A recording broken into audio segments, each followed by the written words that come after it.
Exam 3 மணி நேரம் பத்துச்சிங்களா உங்களுக்கு? கரெக்டாக இருந்துச்சு. 3 ஹவர்ஸ்ன்றது அந்த லாஸ்ட்டு 5 மினிட்ஸ் அப்போது கரெக்டாக ஷேட் பண்ணி முடிக்கிற மாதிரி இருந்துச்சு. கொஞ்சம் கூட எக்ஸ்ட்ரா இல்லை, அந்த மாதிரி தான் இருந்துச்சு. ஓகே, நீங்கள் எந்த ஆர்டரில் எழுதுனீங்க? தமிழ், மேக்ஸ், ஜிஎஸ் தானே? நான் வந்து இப்போ முன்னாடி வந்து ஜிஎஸ் அண்ட் மேக்ஸ் வந்து தனித்தனியாக இருக்கும் கொஷின் பேப்பரில். இப்போ ஜிஎஸ் மேக்ஸ் மிக்ஸ் பண்ணிடுறதுனால நான் என்ன பண்ணுவேன்னா, மேக்ஸ் வர பேப்பர் மட்டும் மடித்து வச்சுருவேன்.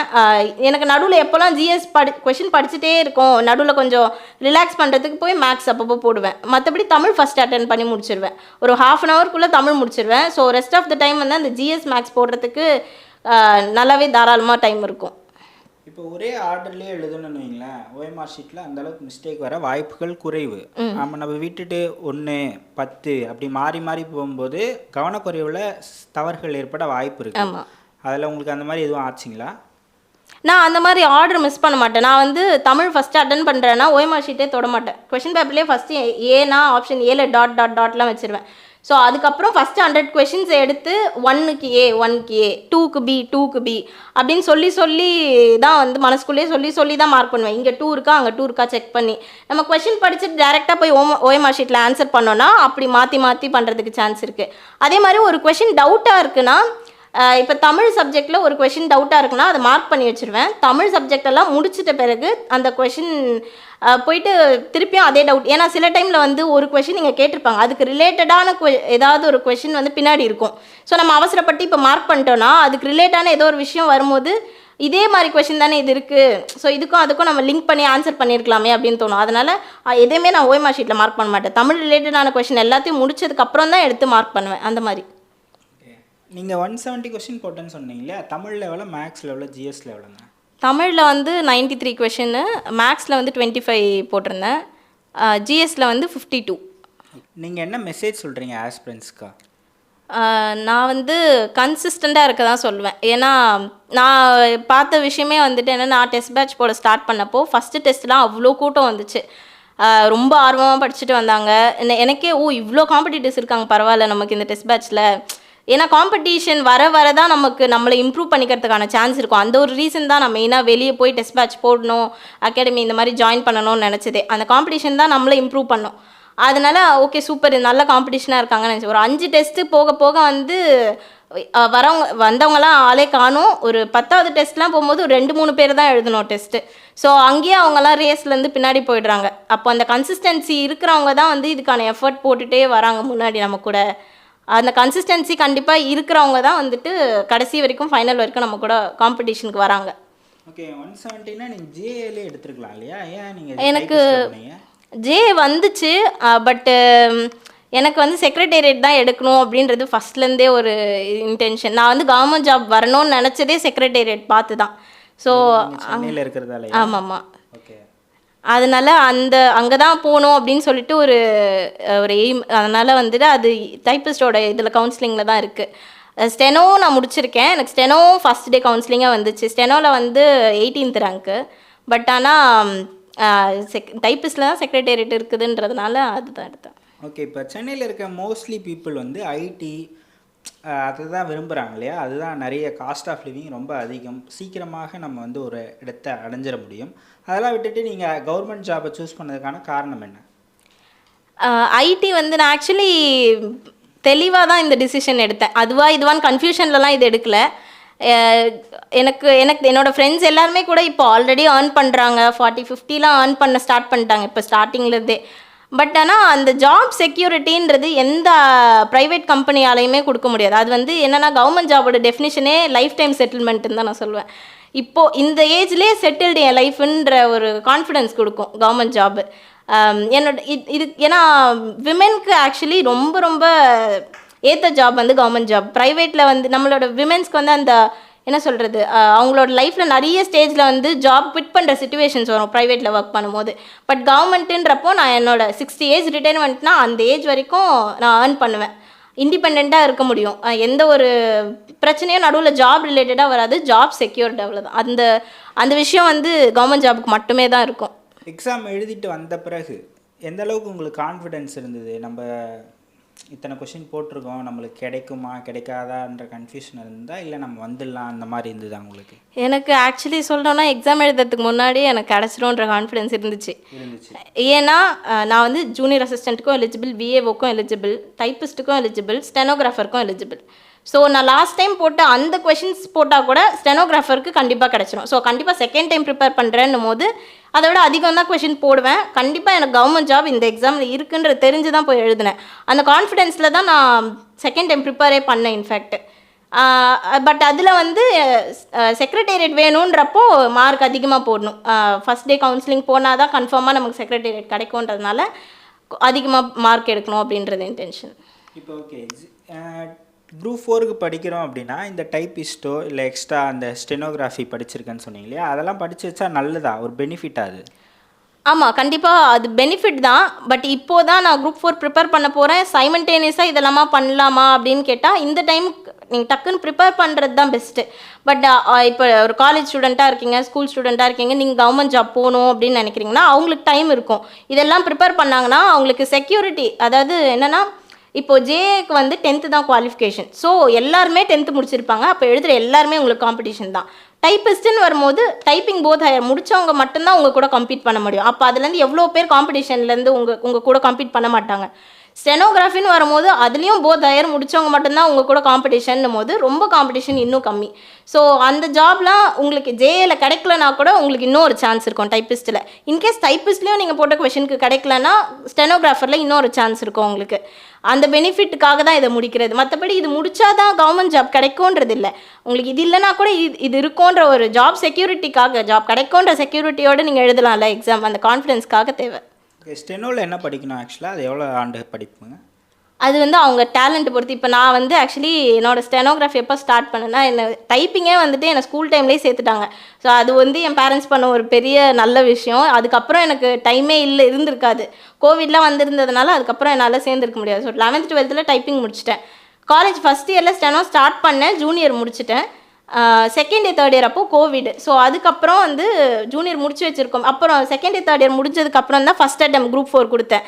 ஸோ காம்படிஷன் லெவல் இவ்வளோ இருக்குன்னும் போது ஸ்டெனோகிராஃபியை முடித்தோன்னா கன்ஃபார்மாக நமக்கு ஒரு ஜாப் கிடைக்குமே அப்படின்னு சொல்லிட்டு ஸ்டெனோகிராஃபி முடிக்கணுன்ட்டு ஸ்டார்ட் பண்ணேன். அது வரைக்கும் 2-3 அட்டெம்ப்ட் ஸ்டெனோகிராஃபி எழுதினேன். சீனியர் இங்கிலீஷ் சீனியர் எழுதியிருக்கேன். ஆனால் 2 வாட்டி ஃபெயில் ஆயிருக்கேன் அதில். ஸோ அதுக்கப்புறமா ஒரு 4 months தான் எடுத்துக்கிட்டேன். அந்த 4 monthல வந்து தமிழ் சீனியர் டைரெக்டாக போனேன், புதுசாக கற்றுக்கிட்டு. இங்கிலீஷ் சீனியர் ப்ராக்டிஸ் பண்ணி 2 ஒரே டைமில் எக்ஸாம் கிளியர் பண்ணேன் 4 monthsலேயே. ஸ்டெனோலையும் டைப்பிஸ்ட் மாதிரி தமிழ் இங்கிலீஷ் ரெண்டுமே முடியும்? ரெண்டுமே இருக்குது. ரெண்டுமே முடிச்சிங்கன்னா உங்களுக்கு சீனியாரிட்டி இருக்கும். ஒரு ஆக்சுவலி எலிஜிபிலிட்டி வந்து ஒரு ஹையர் ஒரு லோயர் இருந்தால் போதும் ஸ்டெனோகிராஃபியில். பட் ரெண்டுமே முடிச்சிங்கன்னா நீங்கள் மார்க் கம்மியாக இருந்தால் கூட உங்களை தான் ஃபஸ்ட் எடுப்பாங்க, சீனியாரிட்டி. ஆமாம். Okay okay. அந்த கவுன்சிலிங் நடந்த டேவை பற்றி சொல்லுங்கள். அன்றைக்கி எப்படி இருந்தது உங்களுக்கு? காலையிலேருந்து எப்படி கிளம்பி போனீங்க? அங்கே உள்ளே இருந்த நிமிடங்கள் எப்படி இருந்தது? வாங்கிட்டு வெளியே வரும்போது எப்படி இருந்தது? எனக்கு நான் என்ன சொல்கிறது, அது நான் சென்னையில் தான் இருக்கேன். பட் ஆனால் அந்த சைடு அந்த பல் ஹாஸ்பிட்டலுக்குலாம் கூட போயிருக்கேன். பட் ஆனால் அந்த பக்கம் டிஎன்பிசி பில்டிங்கை வந்து நான் ஜாப் வாங்கும் போது தான் பார்ப்பேன் கண்ணால். அந்த பில்டிங் எப்படி இருக்குன்னு நேரில் பார்க்கவே கூடாது. அது பார்த்தா அன்றைக்கி நான் ஜாப் வாங்குற நாளாக தான் இருக்கணும் அப்படின்னு சொல்லிட்டு இது வரைக்கும் அந்த மம்மி கூட காட்டியிருக்காங்க. இந்த சைடு இதுதான் டிஎன்பிசி பில்டிங் தான், அதை பார்க்கவே மாட்டேன். ஸோ அந்த மாதிரி கொஞ்சம் ஒரு இதோடு இருந்தேன். அப்போ ஃபஸ்ட் டைம் அந்த பில்டிங் பார்க்குறப்போ நான் நினச்ச மாதிரியே ஜாப் வாங்குற டே தான் அது அப்படின்ற ஒரு இது பார்க்கும்போதே. அதுக்கப்புறம் உள்ளே போயிட்டு சர்டிஃபிகேட் வெரிஃபிகேஷன்லாம் எந்த ப்ராப்ளமும் இல்லை, முடிஞ்சுது. கவுன்சிலிங் போனேன். ஸோ நான் தான் என்னோடய டிபார்ட்மெண்ட்லேயே செகண்ட் பர்சன் எடுத்தது. வாங்கினேன், அதுதான் ரொம்ப ஹாப்பி. அப்புறம் ஆர்டர் வாங்கிட்டு வந்துட்டேன். ஓகே. இப்போ சர்டிஃபிகேட் வெரிஃபிகேஷன்னா என்னென்ன சர்டிஃபிகேட் வெரிஃபை பண்ணுவாங்க நம்மளுது? எனக்கு வந்துட்டு டைப்பிங்கில் போனதுனால 10th சர்டிஃபிகேட்டு, 12 நான் என்னென்ன எஜுகேஷன் குவாலிஃபிகேஷனாக டிகிரி வரைக்கும் கொடுத்துருந்தேன். So 10th 12th degree certificate verify பண்ணாங்க. அதுக்கப்புறம் டைப்பிங் போத் ஹையர் கொடுத்ததுனால இங்கிலீஷ் ஹையர் சர்டிஃபிகேட்டும் தமிழ் ஹையர் சர்டிஃபிகேட்டும் வெரிஃபை பண்ணாங்க. கம்யூனிட்டி சர்டிஃபிகேட் அவ்வளோதான், அது வரைக்கும் தான் வெரிஃபை பண்ணாங்க. நம்ம அதெல்லாம் ஒரிஜினல்ஸ் கொண்டு போனோம்? ஆமாம், ஒரிஜினல் தான் கொண்டு போனோம். இப்போ 10th 12th சர்டிஃபிகேட்னா மார்க் ஷீட்டுங்களா? மார்க் ஷீட் தான் செக் பண்ணுவாங்க. அந்த மார்க் ஷீட்டும் அந்த நம்பரும் செக் பண்ணுவாங்க. Okay okay. சைன் அதில் முக்கியமானதா? இப்போ எல்லாத்துலேயும் நம்ம ஒரே மாதிரி சைன் போட்டிருக்கோம், அதெல்லாம் வெரிஃபை பண்ணுவாங்களா? ஆக்சுவலி அந்த அவங்க எல்லாம் வெரிஃபை பண்ணிவிட்டு ஒரு ஐபேட் அந்த பேடில் வந்து காட்டுறாங்க சைன் பண்ண சொல்லி. அதில் ஃபஸ்ட் டைம் அந்த ஏடகூடமாக தான் இருந்துச்சு. பட் ஒன்றும் ப்ராப்ளம் இல்லை. என்ன கேட்டாங்க, உங்களுக்கு திருப்பியும் சைன் பண்ணணுமா அப்படின்ட்டு. ஆமாம், ஏன்னா சைன் எதாவது மாறி பிரச்சனை ஆகிட போகுது. பட் அவங்க ஒன்றும் இஷ்யூ இல்லைன்னு தான் சொன்னாங்க. அதில் போட்டதுனால ஒரு மாதிரி இருந்தது, நான் திருப்பி சைன் பண்ணுறேன்னு கேட்டு வாங்கி சைன் பண்ணேன். அது பெரிய இஷ்யூ இல்லை. ஓகே. டிபார்ட்மெண்ட் நம்பர் சூஸ் பண்ணனாங்களா? உள்ளே வந்து கவுன்சிலிங் ஹால்குள்ளே வந்து டிபார்ட்மெண்ட் நம்பர் 2 பேர் இருந்தாங்க. அந்த ஃபஸ்ட்டு பர்சன் வந்துட்டு என்ன சூஸ் பண்ண போகிறீங்கன்னு கேட்குறாங்க. அதில் நம்ம டிபார்ட்மெண்ட் கோட் வந்துட்டு ஆல்ரெடி அங்கே டிஸ்பிளே ஆகிட்டுருக்கோம் அசெண்டிங் ஆர்டரில் 1 2 அந்த அசெண்டிங் ஆர்டரில் டிஸ்பிளே ஆகிட்டுருக்கோம். அதை பார்த்து நம்ம டிபார்ட்மெண்ட் கோட் அவங்ககிட்ட சொன்னோன்னா அவங்க அது இருக்கான்னு செக் பண்ணுவாங்க. ஸோ இருக்கான்னு செக் பண்ணதுக்கப்புறம் இன்னொரு லைனில் போய் நம்ம நிற்கணும். அந்த க்யூவில் போய் நின்றுட்டு அங்கே இருக்கவங்க வந்துட்டு நீங்கள் என்ன எடுக்க போகிறீங்க, அவங்க தான் லாக் பண்ணுவாங்க நமக்கு என்ன டிபார்ட்மெண்ட் அப்படின்னு சொல்லிட்டு. ஓகே. இப்போ நம்ம ஒன்ஸ் ஒரு டிபார்ட்மெண்ட் சூஸ் பண்ண பிறகு மாற்ற முடியாதுல்ல? இதில் மாற்ற முடியாது. ஜேஎல் நாட் பில்லிங் நம்ம போகலைனாலும் டைப்பிஸ்ட்டுக்கு போகும்போது எந்த பிரச்சனையும் இல்லை தானே? அது எந்த பிரச்சனையும் இல்லை. நீங்கள் இப்போ நான் டைப்பிங்கில் எடுத்ததுனால நான் ஸ்டெனோகிராஃபிக்கும் எலிஜிபிள், எனக்கு மெமோ வந்திருக்கு ஸ்டெனோகிராஃபருக்கும். ஆனால் என்னோட நேம் அங்கே இருக்காது, ஏன்னா நான் டைப்பிங் எடுத்ததுனால. இதே நான் எடுக்காமல் ஆப்சென்ட் ஆயிருந்தேன்னா என்னோட நேம் அங்கே இன்னும் இருக்கும். படிக்கிற காலகட்டத்தில் செல்ஃபோனை எதுக்கெலாம் பயன்படுத்துனீங்க?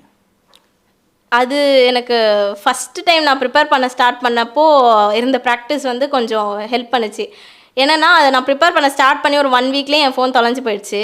ஸோ இன்னொரு ஃபோன், ஏன்னா என்னோடய கேர்லெஸ்னஸ்னால தொலைச்சிட்டேன். ஸோ வீட்டில் இன்னொரு ஃபோன் எனக்கு வாங்கி கொடுங்கன்னு நான் கேட்கல, ஏன்னா அது ஏன் கேர்லெஸ்னஸ்ஸு. ஸோ அவங்களே எப்போ வாங்கி கொடுக்குறாங்களோ வாங்கி கொடுக்கட்டும். அந்த டைம் தான் கரெக்டாக நான் ப்ரிப்பேர் பண்ணதுனால ஃபோன் எதுவுமே இல்லை. ஸோ வேறு எதுவும் ஃபுல் டே வேறு எந்த வேலையும் இல்லையே, நம்ம படிப்போம். அப்போ காலேஜும் போயிட்டு இருந்தேன். ஸோ போகிறப்ப பஸ்ஸில் படிக்கிறது, என்னென்னலாம் ஃப்ரீ டைம் கிடைக்குதோ. காலேஜ்லேயே சம்டைம் அந்த பக்கம் ஏதாவது தியரி கிளாஸ் ஓடிட்டு இருந்தால் லாஸ்ட் பெஞ்ச் வாங்கி ஓரமாக உட்காந்து டிஎன்பிசிக்கு படிக்கிறது, அந்த மாதிரி எப்போல்லாம் ஃப்ரீ டைம் கிடைக்குதோ அப்படி படித்ததுனால அப்படியே ப்ராக்டிஸ் ஆகிடுச்சு நெக்ஸ்ட் டைம் படிக்கும் போதும். சோஷியல் மீடியாலாம் பயன்படுத்துனீங்களா அந்த காலகட்டத்தில்? ஆமாம், நான் வந்து professional makeup artist. So work போயிட்டு வரும்போது அதுக்குண்டான போஸ்டெல்லாம் போடுறதுக்காக யூஸ் பண்ணேன். ரிலாக்ஸேஷனுக்காகவும் சம்டைம் யூஸ் பண்ணுவேன். ஓ, படிச்சுட்டு இருந்தீங்க, மேக்கப் ஆர்டிஸ்டாகவும் இருந்தீங்க, அது தாண்டி டிஎன்பிஎஸ்சிக்கும் படிச்சிங்க. எப்படி மேனேஜ் பண்ணீங்க அப்போ 3த்தையுமே? கொஞ்சம் கஷ்டமாக தான் இருந்துச்சு. பட் நான் இந்த ரிவைஸ் பண்ண ஸ்டார்ட் பண்ண டைமுக்கு அப்புறம் வந்து மேக்கப் புக்கிங் எதுவும் எடுக்க மாட்டேன். டைவர்ட் ஆகிடுவோம் ஏன்னா அது நம்ம ப்ரிப்பேர் பண்ணணும். அன்றைக்கி போகிறதுக்கான என்ன ஈவெண்ட்டு என்ன டைமுன்னு சொல்லிட்டு அவங்கக்கிட்ட பேசணும், பிரைட் கிட்ட. அந்த ஒரு விஷயம் இருக்கிறதுனால லாஸ்ட் 3 மந்த்ஸ்க்கு எந்த புக்கிங்குமே எடுக்க மாட்டேன், எக்ஸாம் வருதுன்னு தெரிஞ்சிச்சுன்னா. இதில் இந்த வாட்டி குரூப் 4 அப்போ வந்து கரெக்டாக ஒரு 2 வீக்ஸ் முன்னாடி தான் என்னோடய எம்காம் செமஸ்டரும் முடிஞ்சுது. ஸோ அதுவும் இருக்கிறதுனால சுத்தமாகவே அந்த இயர் ஸ்டார்ட் ஆனது 2024 ஸ்டார்ட் ஆனதுலேருந்தே பெருசாக எந்த புக்கிங்குமே எடுக்கல. அப்பப்போ எக்ஸாம் வந்துகிட்டே இருக்குது, எதாவது படிச்சுட்டே இருக்க மாதிரி இருக்குது அப்படின்னு சொல்லிட்டு. ஓகே. சம்டைம்ஸில் சில பேர் இந்த மாதிரி ஒரு சொல்லுவாங்க, இப்போ நம்ம ஏர்ன் பண்ண ஆரம்பிச்சிட்டோம், ஓரளவுக்கு நல்லா ஏர்ன் பண்ணுறோன்னா படிப்பில் நிறைய கான்சென்ட்ரேட் பண்ண முடியாது, பணம் நோக்கியே போயிட்டே இருப்போம் அப்படின்லாம் சொல்லுவாங்க. அது உங்களை டிஸ்டர்ப் பண்ணுச்சுங்களா? ஆக்சுவலி அந்த விஷயத்துக்காக தான் நான் ப்ரைவேட் ஜாப் ஒரு இன்டர்வியூ கூட அட்டன் பண்ணி பார்க்கல. ஏதோ ஒரு இன்டர்வியூ அட்டன் பண்ணுவோம். அந்த சப்போஸ் இன்கேஸ் நம்ம செலக்ட் ஆகிட்டோன்னா அப்போ ஒரு டைலமா வந்துடும், இதில் போகலாமா இல்லை கவர்மெண்ட் ஜாப் ட்ரை பண்ணலாமா, வந்த வேலையை விடணுமா. அதுக்காக தான் என் வீட்டில் என் அம்மா வந்து கொஞ்சம் சொல்லிகிட்டே இருந்தாங்க, ஏதாவது சும்மா எக்ஸ்பீரியன்ஸ்க்கு போயேன் அப்படின்ட்டு. அது ஒரு கன்ஃபியூஷனே வரக்கூடாதுன்னா அந்த பக்கம் போகல. மேக்கப் வந்துட்டு நான் ஒரு மணி ஏர்னிங் ப்ரொஃபஷனான்றதை விட ஒரு பேஷனுக்காக பண்ணிகிட்டு இருந்தேன். ஸோ அதுலேருந்து வர மணி வந்து என்னை ரொம்ப இன்ஃப்ளூயன்ஸ் பண்ணலை. இதுதான் என்னோடய எய்ம், இதுதான் என்னோடய லைஃப் அப்படின்ற மாதிரி நான் டிஎன்பிசி ஃபிக்ஸ் பண்ணதுனால அது என்னை டிஸ்டர்ப் எதுவும் பண்ணல. ஓகே. எல்லாருக்குமே அந்த வால் ஃபோட்டோ எடுக்கிறது தான் ஒரு ட்ரீம், அங்கே போய் நிற்கணும் அப்படின்றது தான். அது நினைவாகும்போது எப்படி இருந்தது அந்த தருணம் உங்களுக்கு? அது ஒரு ட்ரீம் மாதிரி தான் இருந்துச்சு ஆக்சுவலாக. ஓகே, இதுக்கப்புறம் நம்ம நினச்ச மாதிரி உண்மையாலே நம்ம லைஃப் செட்டில்டு தான் அப்படின்ற ஃபீல் வந்து ஃபுல்லாக இருந்துச்சு. அப்படியே ஓகே சாதிச்சிட்டோம் அப்படின்ற மாதிரி தான் இருந்துச்சு. ஓகே. ஃபேமிலியில் சந்தோஷப்பட்டாங்களா அப்பா அம்மா? ரொம்பவே. அம்மாக்கெல்லாம் ரொம்ப ஹாப்பி, அப்பாவும் எல்லாருமே ரொம்ப ஹாப்பி. அவ்வளோ ப்ரௌடாக ஃபீல் பண்ணுறாங்க. ஏன்னா இங்கே வந்து ரொம்ப கவர்மெண்ட் மேபி தமிழ்நாடு சவுத் சைடோ இல்லை வேறு ஏதாவது டிஸ்ட்ரிக்டில் வந்துட்டு கவர்மெண்ட் ஆஃபீஸர்ஸ்ன்னு நிறைய பேர் இருப்பாங்க தெரிஞ்சவங்க. இங்கே வந்து ப்ரிப்பேர் பண்ணுறவங்களோ அதுக்கு சென்னையில் வந்து அவ்வளோ இருக்க மாட்டாங்க, ரொம்ப ரேர். ஸோ இவங்க ரிலேட்டிவ்ஸ்க்கெலாம் சொல்லும் போது அவங்களுக்குலாம் அது யூனிக்காக இருந்துச்சு. நிறைய எல்லாரும் ஐடியில் ஒர்க் பண்ணுறது இதெல்லாம் இங்கே ரொம்ப காமன். ஸோ அந்த ஒரு இதுலேருந்து தனியாக கவர்மெண்ட்டில் ஒர்க் பண்ணுறாங்க அப்படின்னும் போது எல்லாருமே ரொம்ப ப்ரௌடாக ஃபீல் பண்ணாங்க. நிறைய விஷ் பண்ணியிருந்தாங்க எல்லோரும். ஆமாம், நானே வந்து ஒரு 130 140 பேர் எடுத்திருப்பேன். அதில் யாருமே சென்னை கிடையவே கிடையாது. என்னடா சென்னையில் தான் ஆஃபீஸ் இருக்குது, யாருமே சென்னையில் வரலையே அப்படின்னு நானே ரொம்ப எதிர்பார்த்துட்டு இருந்தேன். ஏன்னா சென்னையில் வருவாங்க அப்படின்ட்டு. நீங்கள் தான் ஃபஸ்ட்டு எடுக்கிறேன் நான் சென்னையில். ஓகே. ஃபேமிலியில் ஸ்டார்டிங்கில் எல்லாருமே சப்போர்ட் பண்ணுவாங்க. ஒரு கொஞ்சம் போக போக வேலைக்கு போ அப்படின்ற மாதிரியான ஒரு சொல்ல ஆரம்பிச்சிருவாங்க. உங்களுக்கு அந்த மாதிரி எதுவும் இருந்தால் இல்லை த்ரூ அவுட் சப்போர்ட் பண்ணாங்களா? எனக்கு வந்து ஜாப் போகணுன்றது மணிக்காக எதுவும் என்னை ஃபோர்ஸ் பண்ணலை, எதுவும் பண்ணலை. ஏன்னா ஃபினான்ஷியலி அதான் எனக்கு பேர்டன் எதுவுமே கொடுக்கல எங்கள் வீட்டில். அந்த ஒரு விஷயம் வந்து இதை நோக்கி போகிறதுக்கு கொஞ்சம் எனக்கு ஹெல்ப்ஃபுல்லாக இருந்துச்சு. அதை தாண்டி கெரியர் கேப் வந்துட போகுது அப்படின்னு தான் என் அம்மா சொன்னாங்க. பிகாம் முடிச்சுட்டு கேம்பஸ் இன்டர்வியூ ஏன் போகல அப்படின்ற மாதிரிலாம் சொன்னாங்க. மற்றபடி மணிக்காக அவங்க எந்த பேர்டனுமே கொடுக்கல எனக்கு. நான் வந்துட்டு அதுக்கு என்ன ஐடியா பண்ணேன்னா, பிகாம் முடிச்சுட்டு சும்மா இருந்தால் தானே ப்ராப்ளம், கெரியர் கேப் வரும் அப்படின்ற மாதிரி ஃபீல் பண்ணுறீங்க. ஸோ நான் எம்காம் படிக்கிறேன், ஏன் அந்த மீன் டைமை வந்து வேஸ்ட் பண்ணணும், நான் ஒரு எம்காம் டிகிரி பண்ணுறேன் நான் அப்படின்னு சொல்லி. ஏன்னா எனக்கு ஸ்டார்டிங்கில் வந்து கவர்மெண்ட் ஜாப்னும் போது 2 ஆப்ஷன் இருந்துச்சு. டிஎன்பிசியும் இன்னொன்று வந்து ப்ரொஃபஸர் இல்லைனா டீச்சராக போகணும் அப்படின்னு சொல்லிட்டு. என் சித்தியும் நிறைய கைட் பண்ணுவாங்க. ஏன்னா அவங்க என்னோட சீனியர் ஆஸ்பிரண்ட் மாதிரி. அவங்களும் ஒன்ஸ் வந்து டிஎன்பிசி ப்ரிப்பேர் பண்ணியிருக்காங்க, டெட் ப்ரிப்பேர் பண்ணியிருக்காங்க. ஸோ அவங்களும் கைடன்ஸில் ஓகே எம்காம் பண்ணால் ஏதோ ஒரு விதத்தில் யூஸ்ஃபுல்லாக இருக்கும், அந்த மீன் டைமை இது பண்ணக்கூடாதுன்னு அவங்கள சமாதானப்படுத்திட்டேன் நான். ஓகே. இப்போ நிறைய சோஷியல் மீடியாவில் பெண்கள் அதிகமாக போகிறது நீங்கள் சொன்ன மாதிரி அந்த மேக்கப் ஆர்டிஸ்ட் இந்த மாதிரியான இது பண்ணுறவங்க நிறைய இன்ஃப்ளூயன்சராக இருக்கிறாங்க. அது இல்லாமல் நிறைய இப்போ சோஷியல் மீடியாவில் நிறைய பேர் இந்த நிறைய ஃபேஷனில் வந்து கேர்ள்ஸ் வந்து நீங்கள் சொன்ன மாதிரி மேக்கப் ஆர்டிஸ்ட்டை சூஸ் பண்ணுறாங்க, இந்த மாதிரி வேரியஸ் ப்ரொஃபஷனல்ஸை சூஸ் பண்ணுறாங்க. அதில் என்னென்னா ஒரு இப்போ நிறைய சோஷியல் மீடியாவில் என்ன மாதிரி வருது அப்படின்னா, படிப்பை விட இந்த மாதிரி ஆனால் ஒரு விஷயம் கற்று வச்சுக்கிறது நல்லது அப்படின்ற மாதிரியான ஒரு டேக் போயிட்டுருக்க மாதிரி இருக்குது. எஜுகேஷன் எந்த அளவுக்கு முக்கியம் எக்ஸ்பெஷலி கேர்ள்ஸ்க்கு, அதை பற்றி சொல்லுங்கள். இப்போது ஒன்ஸ் அப்பான டைம் வந்து கேர்ள்ஸ்க்கு வந்து எஜுகேஷன் தேவையில்லைன்ற மாதிரி, அதாவது பொம்பளை புள்ள தானே எதுக்கு அப்படின்ற மாதிரி ஒரு டைம் இருந்துச்சு. இப்போது எஜுகேஷன்றது கண்டிப்பாக கொடுக்கணும். ஏன்னா இப்போது மென்னுக்கு ஈக்குவலாக விமனும் ஏர்ன் பண்ணுறாங்க. இன்ஃபேக்ட் மென்னை விட சில டைம் அதிகமாக ஏர்ன் பண்ண ஆரம்பிச்சிட்டாங்க. ஸோ அந்த மாதிரி இருக்கும்போது எஜுகேஷன் அவ்வளோ இம்பார்ட்டண்ட்டுன்னு பேரண்ட்ஸ் ஃபீல் பண்ண ஆரம்பிச்சிட்டாங்க. இது வந்துட்டு என்னென்னா, ஒரு எஜுகேஷன் வந்து உங்கள் கையில் இருக்கிறது எப்போயுமே உங்களுக்கு ஒரு செக்யூர்டான ஒரு லைஃப் இருக்கும். உங்களுக்கு எந்த டைம்லையுமே உங்களுக்கு ஒரு ஜாப் போகிறதுக்கு எஜுகேஷன் தான் ஹெல்ப் பண்ணும். மற்ற இது எல்லாமே செகண்டரியாக நீங்கள் கற்றுக்கிட்டாலுமே எஜுகேஷன் தான் உங்களுக்கு என்ன டைமில். இப்போ நான் ஜாப் போகணுன்னு நினச்சா கூட ஏதோ ஒரு ஜாப் எனக்கு எஜுகேஷன் இருந்தால் கண்டிப்பாக கிடைக்கும். அது தாண்டி இப்போது வந்து நிறைய பேர் வந்து எதுக்கு படித்தா போதும், வேலைக்கு போக வேண்டாம் அப்படின்ற ஃபீல்டில் சிலர் வர ஆரம்பிச்சிட்டாங்க.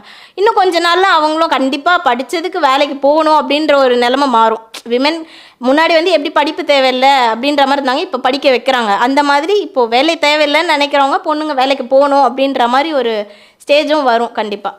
ஓகே. இந்த டிஎன்பிஎஸ்சி படிக்க வந்த பிறகு உங்களுடைய நாலேஜ் இம்ப்ரூவ் ஆகிருக்குங்களா? ரொம்ப. ஏன்னா நான் முன்னாடியெல்லாம் நியூஸ் கூட பார்க்க மாட்டேன், போர் அடிக்கும். வீட்டில் பார்த்தா கூட ஏதாவது படம் போட்டால் நல்லாயிருக்கும், நியூஸ் பார்க்குறாங்களே அப்படின்ற மாதிரி இருக்கும். இப்போது இதெல்லாம் படித்தா கவர்மெண்ட் எப்படி ஒர்க் ஆகுது, ஒரு ஆர்டிக்கல் பாலிட்டினா என்ன, கான்ஸ்டியூஷன்னா என்ன, இதெல்லாம் பார்த்ததுக்கப்புறம் நான் வந்து சொல்லிகிட்டு இருப்பேன், இது ஏன் இப்படி, இந்த நியூஸ் ஏன் தெரியுமா, ஏன் எலெக்ஷனில் ஏன் இப்படி நடக்கிறாங்க தெரியுமா, இதுக்கு ஏன் தெரியுமான்னு எல்லாமே நான் சொல்லும்போது சில டைம் நினைப்பேன், நம்ம பரவாயில்லையே இவ்வளோ நம்ம கற்றுக் கொடுக்குறோம் இவ்வளோ நம்ம பேரண்ட்ஸ்க்கெலாம் கூட அப்படின்ற மாதிரி சொல்லுவேன். என் ஃப்ரெண்ட்ஸ் கிட்டலாம் சில டைம் இதெல்லாம் சொல்லுவேன், அதெல்லாம் எனக்கு எதுக்குடி அப்படின்வாங்க, இருந்தாலும் கேளு நல்லா தெரிஞ்சுக்கோ அப்படி சொல்லி கொடுப்பேன். ஓகே. உங்களுடைய கம்யூனிகேஷன் ஸ்கில்ஸ் டெவலப் ஆயிருக்கா? கம்யூனிகேஷன் ஸ்கில்ஸ் வந்து அதுக்கும் கொஞ்சம் கான்ஃபிடென்ட்டாக ஃபீல் பண்ணுவோம் நம்ம. அதுதான் கேட்க வந்த தைரியமாக வந்து. ஆமாம். ஏன்னா நமக்கு நிறைய விஷயம் தெரியுது இல்லையா, அப்போது வந்து யார் எது சொன்னாலும் அப்படிங்களா அப்படின்னு கேட்டுட்டு போக மாட்டோம். அது கரெக்டாக தப்பான்ற அனலைஸ் பண்ணுற ஒரு மெச்சூரிட்டி வந்திருக்கும் கண்டிப்பாக. ஓகே. இப்போ நிறைய பேர் நம்ம பள்ளிக்கூடம் படிக்கும்போது நிறைய மனப்பாடம் தான் செஞ்சுருப்போம், அந்தளவுக்கு புரிகிற திறன் அந்தளவுக்கு இருந்திருக்காது. ஆனால் பள்ளி கல்லூரியை முடிச்சுட்டு இப்போ டிஎன்பிஎஸ்சி படிக்கும்போது நிறைய புரிஞ்சுக்கிட்டு படிக்கிற மாதிரி இருக்கும். இதைத்தான் அப்போ படிச்சுமா இவ்வளோ ஈஸியாக இருந்திருக்கே, அப்போ பண்ணலையே அப்படின்லாம் தோணிருக்கு. அந்த மாதிரிலாம் உங்களுக்கு தோணிருக்குங்களா? நிறையவே தோணியிருக்கு. இதெல்லாம் ஸ்கூல் புக் தானா, இப்போ படிக்கிறதுக்கு கஷ்டப்படுறோம், அப்போ எப்படி படித்து முடித்தோம் அப்போ படிக்கும்போது இந்த புரிதலோடு தான் படித்தோமா, இதெல்லாம் தான் நம்ம படித்தோமா, இதெல்லாம் படித்தோன்னா ஏன் நமக்கு இப்போ புதுசாக படிக்கிற மாதிரி இருக்குது, அந்த மாதிரி நிறைய கொஷின் வரும். நான் படித்த புக்கே எடுத்து 10th புக்கெல்லாம் எடுத்து படித்தேன்னா, ஓ இதெல்லாம் நம்ம படிச்சிருக்கோமா, பரவாயில்ல, அப்போ 10thலேயே இவ்வளோ சூப்பராக நம்ம தமிழ்நாடு சிலபஸ் கவர்மெண்ட் வந்து சிலபஸ் வச்சுருக்காங்க அப்படின்னு சொல்லிட்டு தோணும். ஓகே, இந்த ஆண்டு 3 தேர்வுகளும் வருது. அதில் எழுதக்கூடியவங்களுக்கு நீங்கள் ஏதாவது ஒரு மெசேஜ் சொல்லுங்கள். நான் முன்னாடி சொன்ன மாதிரி கன்சிஸ்டண்ட்டாக படிக்கணும். காம்படிஷன் வந்து கூட தனியாக ப்ரிப்பேர் பண்ணாமல் காம்படிஷனுக்கு ஆள் சேர்த்து படித்தீங்கன்னா நான் ஈஸியாக நீங்கள் வந்து இம்ப்ரூவ் ஆவீங்க. ஏன்னா இது காம்படிட்டிவ் எக்ஸாம்ன்றதுனால அந்த படிக்கும் போதே காம்படிஷன் ஸ்பிரிட் இருந்தால் உங்களுக்கு ரொம்ப ஈஸியாக இருக்கும் இம்ப்ரூவ் ஆகிறதுக்கு. டெஸ்ட்டு வந்து எல்லாருமே போடுங்கன்னு சொல்கிறாங்க. டெஸ்ட்டு போடணுன்றது கரெக்டு தான். ஆனால் சும்மா அந்த டெஸ்ட்டு ஜஸ்ட்டு போகிறோம் டெஸ்ட் எழுதுகிறோன்றது வந்து மேட்ரு இல்லை. டெஸ்ட்டு முடிஞ்சதுக்கப்புறம் எவ்வளோ கொஷின் நம்ம கரெக்டாக ஷுவராக தெரிஞ்சு ஆன்சர் பண்ணோம், எவ்வளோ கொஷின் திஸ் ஆர் தட்டுன்னு ஆன்சர் பண்ணோம், எவ்வளோ கொஷின் தப்பு பண்ணோம், ஏன் அந்த கொஷின் தப்பு பண்ணி இந்த டாபிக் படிக்கணும்னு தெரிஞ்சு தான் படிச்சுட்டு போகிறோம், ஆனால் அந்த டாப்பிக்லேருந்து வந்த கொஷின் ஏன் நமக்கு தெரியல, அப்போ எங்கே இருந்தது அந்த டாப்பிக்கு அப்படின்ற மாதிரியும். டெஸ்ட் பேட்ச் நம்ம போடும்போது ரேங்க் லிஸ்ட் கண்டிப்பாக எங்கே டெஸ்ட் பேட்ச் போட்டாலும் கொடுப்பாங்க. ஸோ அதில் வந்து நம்ம எத்தனாவது ரேங்க்கில் இருக்கோம், ஒரு ரேங்க் ஆச்சு நெக்ஸ்ட் டைம் முன்னாடி வர ட்ரை பண்ணுவோம், இல்லை ஃபஸ்ட் ரேங்க் ஏன் எப்போவுமே இவங்க எடுக்கிறாங்க, அப்போ எங்கேருந்து தான் அவங்க படிக்கிறாங்கன்னு அவங்கக்கிட்ட கைடன்ஸ் கேட்கணும். இந்த மாதிரி உங்களை இம்ப்ரூவ் பண்ணிக்கிறதுக்கு பார்த்துட்டே இருக்கணும். அதை விட்டுட்டு ஐயோ என்ன பண்ணாலும் நான் இந்த ரேங்க்லேயே தான் இருக்கேன், என்ன பண்ணாலும் இம்ப்ரூவ் ஆகவே முடியலன்னு அப்படி நெகட்டிவாக எடுக்கக்கூடாது. ஓகே, அடுத்தடுத்து நீங்கள் என்ன பிளான்ஸ் வச்சுருக்கீங்க? குரூப் 2 எழுதுறீங்களா, இல்லை குரூப் 1 ஆகணுன்றது உங்களோட எய்மா? என்ன எய்ம் உங்களுக்கு அடுத்தடுத்து? நான் வந்து MSW பண்ணியிருக்கேன். ஸோ அது ரிலேட்டடாக குரூப் 1ல் ஒரு போஸ்ட் இருக்குது. ஸோ அதுக்கு ப்ரிப்பேர் பண்ணுவேன். ஓகே, MSWன்னு என்னது? Master of social work. Okay, அது ஒரு பிஜி டிகிரி தான். ஸோ அது ரிலேட்டடாக விமென்ஸ் மட்டும் கம்ப்ளீட் பண்ணுற ஒரு போஸ்ட் இருக்குது. ஸோ அதுலேயும் உங்களுக்கு இப்போ நான் டைப்பிங் எப்படி உங்களுக்கு ஒரு வே சொன்னேன் இல்லையா, டைப்பிங் முடித்தவங்க மட்டும்தான் அதில் காம்படிஷனில் இருப்பாங்க. அந்த மாதிரி இந்த ஜாப் போஸ்டிங்க்கு வந்து MSW, MA sociology, MSc psychology பண்ணவங்க மட்டும்தான் இந்த போஸ்ட்டுக்கு வந்து எலிஜிபிள். ஸோ காம்படிஷன் அதுலேயும் கம்பேரிட்டிவ்லி உங்களுக்கு குறையும். அந்த போஸ்ட்டுக்கு எய்ம் பண்ணுறேன். நெக்ஸ்ட்டு உங்களுடைய இந்த ஜேர்னியில், இந்த பயணத்தில் நீங்கள் யாருக்குன்னா நன்றி சொல்லணும் அப்படின்னு நினைக்கிறீங்களா? ஃபஸ்ட்டு வந்து ஃபுல் சப்போர்ட் வந்து என் பேரண்ட்ஸ் தான். ஸோ பேரண்ட்ஸ்க்கு சப்போர்ட் பண்ணுறேன். ஸ்பெஷலாக அம்மா, அவங்க தான் வந்து இதுக்கு கைட் பண்ணதே. ஆக்சுவலி என்னை அப்போவே டைப்பிங் சேர்க்கணும், இது எல்லாமே பண்ணது தான். இப்போது இது நடந்ததுக்கு ஒரு சின்ன ரீசன் அது எல்லாமே கூட. அதனால் பேரண்ட்ஸ்க்கு, அதுக்கப்புறம் என் சித்திக்கு, அவங்களும் அம்மாவுக்கு அடுத்து அவங்களும் வந்து நிறைய கைட் பண்ணுவாங்க. அப்பப்போ கால் பண்ணுவாங்க, படிக்கிறியா, நான் குரூப் 4 முடிச்சுட்டு கூட குரூப் 2 ப்ரிப்பேர் பண்ண கொஞ்சம் டைம் இருந்துச்சு, அந்த டைமில் கூட டைம் வேஸ்ட் பண்ணாத அப்படின்னு அப்பப்போ கால் பண்ணி எனக்கு சொல்லுவாங்க. அதுக்கப்புறமா வந்துட்டு என் ஃப்ரெண்ட்ஸுக்கு, ஏன்னா எக்ஸாம் முடித்ததுமே எனக்காக ரொம்ப வெயிட் பண்ணிகிட்டு இருந்தாங்க. லாஸ்ட் டைமே வரும்னு நினச்சாங்க அவங்க. ஸோ இந்த டைம் வந்ததுமே என்னை கூப்பிட்டு செலிப்ரேட்லாம் பண்ணி எனக்கு ரொம்ப ஹாப்பியாக ஃபீல் பண்ண வச்சாங்க. ஸோ அவங்களுக்கு, என்னோடய ஸ்கூல் டீச்சர்ஸ்க்கு எல்லாருக்குமே ரொம்ப தேங்க்ஸ். ஒர்க்கை நல்லா பண்ணுங்கள். All the best. வாழ்த்துக்கள் மேம். தேங்க்யூ.